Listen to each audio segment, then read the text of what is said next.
Hello, beautiful people, and welcome to Lisa's Life Over 60.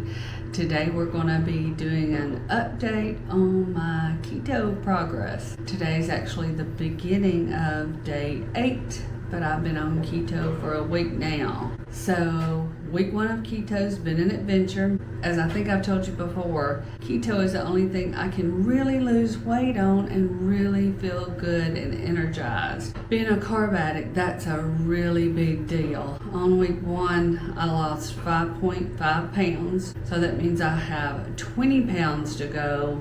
But know that within that, probably at least 4.5 pounds of that was water weight, which is good because rings come on and off better. I feel better. I don't feel so inflamed. My joints feel better.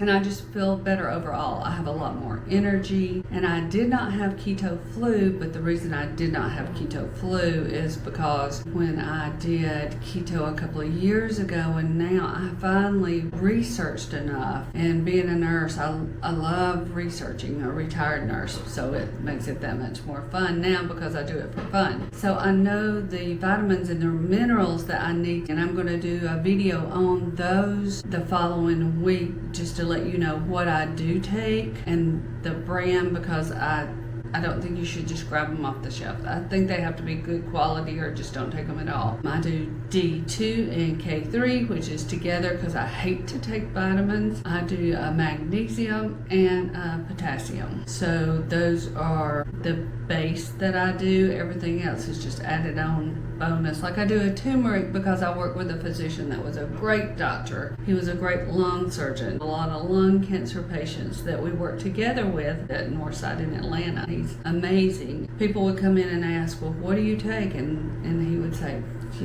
just take a turmeric, not when you're taking chemo, but prior, for prevention. Turmeric's really good for you, but we'll get into that later. So the biggest things I've learned going into this keto adventure was to make sure that I keep green vegetables in the refrigerator. So my go-to is broccoli, green beans. I know cauliflower's not green, but cauliflower's on the list. I do celery, and what I use the celery for is at night when I want a snack, I do celery with cream cheese in it and put everything bagel on it, and it really feels like I'm having a treat. And of course, good fresh lettuce. I do lettuce on just about everything, and radishes. So those are some. If some others come to mind while I'm going through it, I'll talk about it.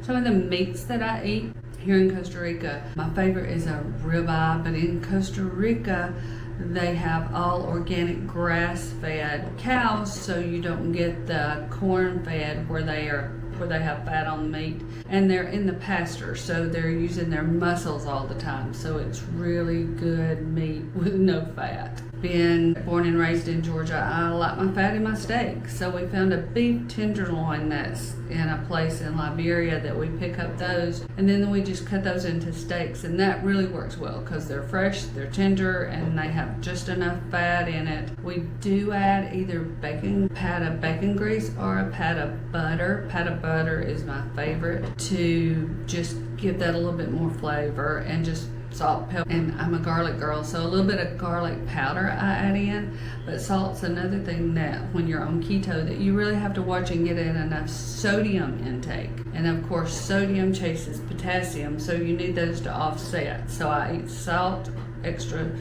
more salt than normal on my food, and I make sure I have that potassium where they go together and they're chasing out the fats and the toxins out of my body. So on my salads, when I do a salad, I start out with a small lettuce bed. I do radishes, I do tomatoes, I do celery cut really small, so I'm getting the crunch from that. I do shredded cheddar cheese on top of it. Sometimes I'll do a little bit of broccoli, and then on the top I either saute shrimp, or I do roasted chicken, or I do 2 eggs and 3 strips of bacon for my lunch. And then as far as a dressing, right now I've got to go out a little farther outside my boundaries, but I'm using full fat ranch, 30 milliliters. I'm not sure how much that is in tablespoons because I use everything. I do a scale, I put my bowl on there, and then I add it in, and as I add it in, I measure everything in grams and put it in my net diary, which I'm using right now till summer. Then I'll probably change over to Carb Manager. Haven't decided yet. And I do a dollop of mayonnaise, which is about 15 milliliters, and mix that together to get me some good fat. And I don't do light. My favorite really is the olive oil mayonnaise. And another thing, I found a recipe and I'm going to start making my own mayonnaise because we have such fresh great eggs here in Costa Rica that I want to start using those. And if you're worried about the raw eggs, you just pop it in the microwave for 10 seconds. I don't have a microwave here in Costa Rica, but I'm going to get one. Might as well. And then that pasteurizes it, and you don't have to worry about that raw egg effect, because I know that is some things. If you're immunocompromised, I know a lot of cancer patients are on keto, so we don't want to be eating those raw eggs. So that's a little tip there at the end. Some of the things that I talked about was last year I went on Ozempic for a couple of months, and it worked great. It really did. It cut my appetite. I felt good, those kind of things. So I am doing so well with appetite control, but it's only been a week. I may look at it if I start to plateau, and my goal is to stay on keto to the end of May, because I'm going to the States in May to see all the grands, all my 11 grands, and I will stay on keto there because it's so much easier to be on keto in the States than here in Costa Rica, because we have the fresh fruits. We have the bananas and the pineapples and the oranges right here in my yard, so it's hard not to eat those. So when I come back, I will switch to the Mediterranean diet. So the things that I'm going to add starting this week. I know this is not a lot of steps, but I'm going to make sure that I get in 3,000 steps a day. And I know that's not a lot. When I'm going, it's not. But when I'm just running around the house and outside in the yard, I just don't get in that many steps unless I really go for a walk in our development. And I just haven't done it.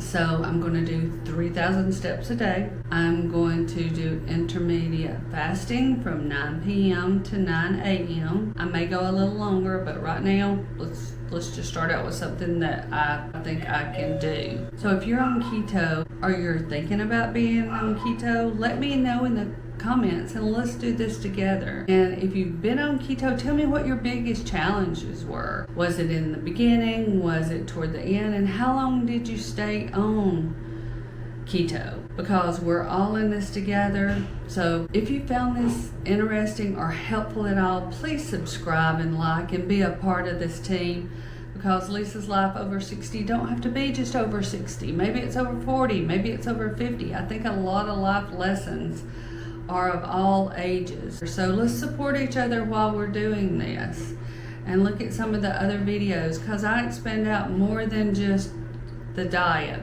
Every year I gain and lose 25 pounds over and over and over again, and I'm trying to find a nice balance, because at 61 I need to really figure out what's causing it. But I know what it is. I'm a carb addict. I just have to figure out how to handle my carbs. And as always, take care of you. Be true to yourself. And thank you so much for joining me today. I know your time is very valuable, and I appreciate that you took the time to be with me. Please join me again. I'll have an update next week on how the weight's going. And in the meantime, I will have other topics that I'm covering. This is only a once a week update on weight loss, and the rest is a wide variety that we can all do this together. Remember, take care of you, and ciao.